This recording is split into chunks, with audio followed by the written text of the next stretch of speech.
الحمد لله أعوذ بالله من الشيطان الرجيم بسم الله الرحمن الرحيم اللهم صل على محمد وعلى آل محمد وسلم وما محمد إلا رسول قد خلت من قبله الرسل الحمد لله ஹஸரத் உஹத் சம்பந்தமா நிறைய வரலாறு சொல்லிட்டு வந்தாங்க. கொஞ்சம் கவனிச்சிங்களா? எல்லாம் ஓரளவுக்கு முக்கியமான நிகழ்வு பூரா ஹஸரத் சொல்லிட்டாங்க. இங்கே நடந்ததை பத்ர் யுத்தம் நமக்கு நடந்துச்சு. முதல்ல தெரிஞ்சிருக்கும் உங்களுக்கு. முதல் யுத்தம் ஹிஜ்ரி 2ல் அது பத்ர் யுத்தம். இன்ஷா அல்லாஹ் நம்ம இங்கிருந்து அது மதீனா போகிற வழியில் இடையில இருக்கும். அது ஒரு 150 கிலோமீட்டர் 180 கிலோமீட்டர் இருக்கும். முதலாக நடந்த அந்த யுத்தம் பத்ர் யுத்தம். இப்போ அதில் அது சம்பந்தமான வரலாறு இன்ஷா அல்லாஹ் அங்கே போயில பார்க்கலாம். அதில் 70 எதிரிகள் கொல்லப்பட்டான், 70 எதிரிகள் சிறைப்பிடிக்கப்பட்டான். பெரிய வெற்றி கிடைச்சிச்சு. அதில் அவ்வளோ பெரிய வெற்றி கிடைச்சிது. பெரிய எதிரிகள் 1000 பேருக்கு மேல இருந்தாங்க. பணபலம் இருந்துச்சு. ஏன்னா அதுக்கும் இந்த பத்ருக்கும் இந்த உஹதுக்கும் ஒரு தொடர்பு இருக்குனால அதை இங்கே குறிப்பிடுறேன். அப்போ இங்கே ஹஸரத் சொன்னாங்களா எத்தனை பேர் நம்ம ஷஹீத் ஆகிட்டோம் சொன்னாங்க. கவனிச்சிங்களா?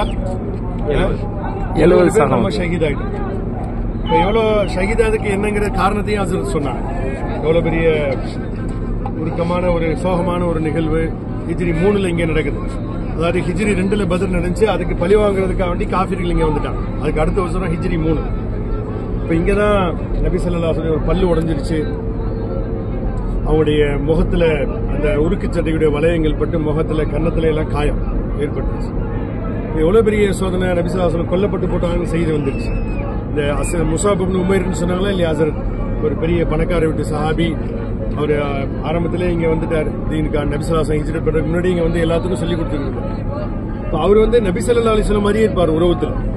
முஸாப் இப்னு உமைர் சாயல்ல நபி ஸல்லல்லாஹு அலைஹி வஸல்லம் பார்த்தா அதே மாதிரி இருக்கும். இப்போ ஜால் இப்னு சுராக்காங்கிறவன் அந்த முஸாப் இப்னு உமைரை ஷஹீத் ஆக்கிட்டு அவன் சொன்னா இன்னி கத்தல்து முஹம்மதா, நிச்சயமா நான் முகமது ஸல்லல்லாஹு அலைஹி வஸல்லம் அவங்களை கொன்னுட்டேன் அப்படின்னு சொல்லிட்டான். 2 பேரும் ஒரே சாயல்ல இருந்தாங்களா, அது அப்படியே பரவிடுச்சிங்க.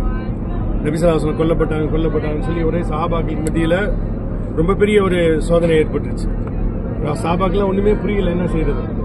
அந்த பக்கம் இருந்து ஒரு பெண்மணி வராங்க, ஹம்னா பின்த் ஜஹ்ஷ். நபி ஸல்லல்லாஹு அலைஹி வஸல்லம் மனைவி ஸைனப் பின்த் ஜஹ்ஷ் இருப்பாங்க, அவங்களுடைய சகோதரி. அவங்க ஏமா வர்றாங்க, நபி ஸல்லல்லாஹு அலைஹி வஸல்லம் இந்த மாதிரி கொல்லப்பட்டு போயிட்டாங்கன்னு சொல்லிட்டு.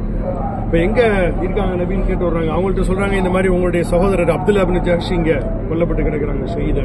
அவங்களுடைய மூக்கு காது எல்லாம் பிச்சு தனியா கிடக்குது. அவங்க இன்னா லில்லாஹி சொல்லிட்டு நபி எங்க இருக்காங்க பாக்கணும். அவங்கள அவ்வளவு பெரிய இதா எடுத்துக்கல தாக்கமாக. நபி எங்க இருக்காங்க பாக்கணும்னு சொல்லி இன்னும் முன்னோக்கி வர்றாங்க. திருப்பி இடையில சொல்றாங்க உங்களுடைய மகன்கள் ஷஹீத் ஆயிட்டாங்க. அடுத்து கொஞ்ச நேரத்தில் உங்களுடைய பெற்றோர், உங்களுடைய தந்தை ஷஹீத் ஆயிட்டாங்க. அவங்களுடைய கணவர், குடும்பத்திலிருந்து 4 ஆண்கள் ஷஹீத் ஆயிருக்காங்க. ஆனா அவங்களுடைய எண்ணமெல்லாம் இன்னா லில்லாஹி சொல்லிக்கிட்டு அடுத்து எங்க நபி எங்க இருக்காங்க. அந்நபி அவுலா பில் முஃமினீன மின் அன்ஃபுஸிஹிம். குர்ஆன்ல அல்லாஹ் ஒரு வசனத்துல சொல்றான்ல, நபியின் மீது நம்ம எவ்வளவு நேசம் வைக்கணும், நம்ம உயிருக்கு மீது எவ்வளவு வச்சிருக்கோமோ அன்பு அதை விட அதிகமா வைக்கணுங்கிற அல்லாஹ் குர்ஆன் ஷரீஃப்ல நம்முடைய நபி ஸல்லல்லாஹு அலைஹி வஸல்லம். அந்த ஆயத்துக்கு உண்மையான இலக்கமான அந்த பெண்மணி, தன்னுடைய குடும்பத்துல 4 பேர் ஷஹீது. ஆனா நபி எங்க இருக்காங்க, நபியை பாத்துறாங்க ஒரு கட்டத்துல. இதான் இன்னைக்கு நிம்மதியா அங்க நிக்கிறோம். அந்த நேரத்தை நினைச்சு பாருங்க. உஹுத் நேரத்தை எந்த பக்கம் இருந்து வீட்டி எந்த பக்கம் இருந்து அம்பு வந்திருக்குன்னு சொல்ல முடியாது. அவ்வளவு பெரிய யுத்தம், அவ்வளவு பெரிய சோதனையான அந்த யுத்தகலம். அப்ப நபியை பார்த்தோன்னு சொன்னாங்க, குல்லு முசீபத்தின் பாதக சகீரத்தின் யா ரசூலல்லாஹ், குல்லு முசீபத்தின் பாதக ஹிலலுன் யா ரசூலல்லாஹ். உங்களை பார்த்துட்டோம், உங்களுடைய முகத்தை பார்த்த பின்னாடி தான் எனக்கு மூச்சே இருக்குது, எனக்கு ரூஹே இருக்கு உடல்ல. நீங்க இருக்கிறீங்க, உங்களுக்கு பின்னாடி எனக்கு ஏற்பட்டக்கூடிய சோதனைகள் கஷ்டங்கள்லாம் ரொம்ப ஒண்ணுமே இல்ல, ரொம்ப தவிடுபடியானது, ஒண்ணு சாதாரணமானது. 4 ஆண்கள் இழப்பு தன்னுடைய குடும்பத்துல, அது விளக்கு கணவன், மகன், சகோதரர், தந்தை. ஆனா நபியுடைய முகத்தை பார்த்தோன்னா அவங்களுக்கு போன மூச்சு வந்துருச்சுங்கிறான். உங்களுக்கு நீங்க இருக்கிறீங்க ஹயாத்தாக, உங்களுடைய திருமுகத்தை பார்த்துட்டு உங்களுக்கு பின்னாடி இன்னைக்கு ஏற்படக்கூடிய எல்லா கஷ்டம் துயரங்கள் எல்லாம் ரொம்ப லேஸ், சாதாரணமானது. எவ்வளவு பிரியம் பாருங்க அந்த பெண்மணியின் மீது. கண்டுபிடிச்ச ஒரு இடத்துல எல்லாம் நிக்கிறாங்க, கேடயமா நிக்கிறாங்க நபி மீது எல்லாம். அப்ப அவங்களும் நிக்கிறாங்க. நீங்க போங்க, பெண்கள் தேவையில்லை, இருந்தாலும் எதிரிகள்ட்ட இருக்கக்கூடிய அம்புகளை ஈட்டிகளை வாங்கிட்டு நபிக்கு கேடயமாக நிக்கிறாங்க. எவ்வளவு பெரிய சோதனை பாருங்க. ஹன்லலா ரலியல்லாஹு சொல்லி ஹஸரத் சொன்னாங்களா இல்லையா? புது மாப்பிள்ள ஜனாசா கிடக்குது. எல்லாம் ஜனாசா பார்த்துட்டு சொல்றாங்க, நபி உங்களை நான் வரவேணான்னு சொல்லியிருந்தேன், எப்போ வந்தாரு இவர் யுத்தத்துக்குன்னு கேட்கறாங்க. அன்னைக்குதான் நிக்கா ஆயிருந்துச்சு முதல் நாள். அவரு அதனால வரவேணான்னு சொல்லியிருந்தாங்க யுத்தத்துக்கு. ஆனா அவரும் நபி அவங்க இந்த யுத்தத்துல ஷஹீத் ஆயிட்டாங்கிற இந்த வதந்தி பரவணும்னா அவரு அங்க வீட்டுல இருக்க முடியல. அதனால கிளம்பி வேகமா வந்துட்டார். அவரும் ஜனாசா கிடக்குது. அப்ப ரொம்ப கவலைப்பட்டாங்க நபி ஸல்லல்லாஹு அலைஹி வஸல்லம். அவருடைய ஜனாசாவில இருந்து தண்ணி வடிஞ்சுக்கிட்டே இருக்கு. ஜிப்ரீல் அலைஹிஸ்ஸலாம் அதை கேட்டாங்க, என்ன தண்ணி வடிஞ்சுக்கிட்டே இருக்கு ஜனாசாவில? அவருக்கு பேரு கசீலுல் மலாயிகான்னு சொல்லுவாங்க, மலக்குமார்களால் குளிப்பாட்டப்பட்டவர். ஜிப்ரீல் அலைஹிஸ்ஸலாம் சொன்னாங்க, இவரு குளிப்பு கடமையான நிலையில குளிக்காம ஒரு ஷஹீத் ஆயிட்டார். திருமணமாயிருந்துச்சு. அவர் குளிப்பு கடமையான நிலையில அதை குளிப்பதை கூட அவர் தாமதப்படுத்த முடியல. அவருக்கு வேகமா இங்க நபி அவங்க கொல்லப்பட்டிருக்காங்கன்னு செய்தி கேட்டோன்னா அவரால் அங்க இருக்க முடியல வீட்டுல. அதனால வந்து ஷஹீத் ஆயிட்டார் குளிப்பு கடமையான நிலையில. அதனால நாங்க மலக்குமார்களை வச்சு அல்ல குளிப்பாட்டோம். ஏன்னா ஷஹீதானவங்களை குளிப்பாட்டுறது இல்லை. யுத்தத்துல ஷஹீத் ஆயிட்டாங்கன்னா அவங்களுக்கு குளிப்பாட்டாம தான் அடக்கிடுவோம். இப்ப இவங்களும் ஷஹீத் ஆயிருந்தனால குளிப்பாட்டாம அடக்கிடுவாங்க அப்படிங்கறதுனால அல்லாஹ் தஆலா மலக்குமார்களை கொண்டு குளிப்பாட்ட வைக்கிறான். அதனால அவங்களுக்கு பேரு கஸீலுல் மலாயிகான்னு சொல்லுவாங்க, மலக்குமார்களால் குளிப்பாட்டப்பட்டவங்க. அதனாலதான் அவங்க உடம்புல இருந்து டிராப்ஸ் ஆகுது தண்ணி. இவ்வளவு பெரிய சோதனை பாருங்க. இந்த இடத்துல எவ்வளவு பெரிய கஷ்டமான சூழ்நிலையா இருந்து நினைச்சு பாருங்க. நீங்க நம்ம நிம்மதியாக இருக்கிறோம். அப்ப எவ்வளவு பெரிய கஷ்டம். இதுக்கு கஷ்டத்துக்கு என்ன தீர்வு, என்ன இதுக்கு இவ்வளவு கஷ்டம் வந்ததுக்கு என்ன காரணம்? அப்பதானே பேசிக்கிறாங்க சஹாபாக்கெல்லாம். இவ்வளவு எதிரில நம்ம பத்ர்ல 70 எதிரிகளை கொன்னோம். இங்க விலை மதிக்க முடியாத 70 எதிரிகள் போயிடுச்சு. அது சொன்னாங்களா இல்லையா ஹம்சா ரலியல்லாஹு.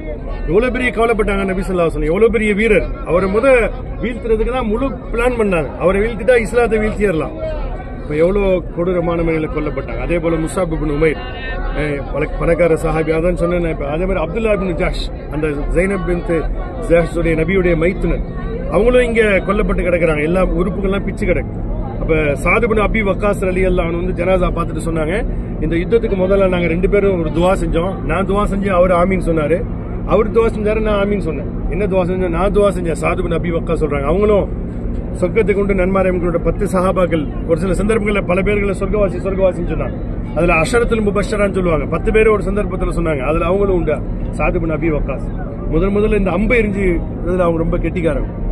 அப்ப அவங்க சொன்னாங்க, நான் துவா செஞ்சேன், நாளைக்கு நடக்கூடிய யுத்தத்துல நிறைய பேரை நான் வெட்டி வீழ்த்தி ஷஹீத் ஆயிட்டு நான் வெற்றி பெறணும் அப்படின்னு நான் துவா செஞ்சேன். அதே மாதிரி நான் வெற்றி பெற்றேன். துவா கேட்ட மாதிரியே நிறைய பேரை ஷஹீத் ஆக்கி கொண்டுட்டேன். அவர் துவா செஞ்சாரு, ஜனாசாவா கிடைக்கிற ஷஹீதாக்கப்பட்ட அப்துல்லா இப்னு ஜஹ்ஷ், நாளைக்கு இரவு நடைபெறக்கூடிய யுத்தத்துல நான் நிறைய பேரை வெட்டி வீழ்த்தணும், நிறைய ஷஹீத் ஆகிட்டு நானும் இதுல ஷஹீத் ஆயிரணும், என்னுடைய கண்ணு காது மூக்கு எல்லாமே அறுத்து பிச்சு எரியப்பட்டிருக்கணும். நாளைக்கு சொர்க்கத்துல கேட்கும்போது இதெல்லாம் சாட்சி சொல்லணும்.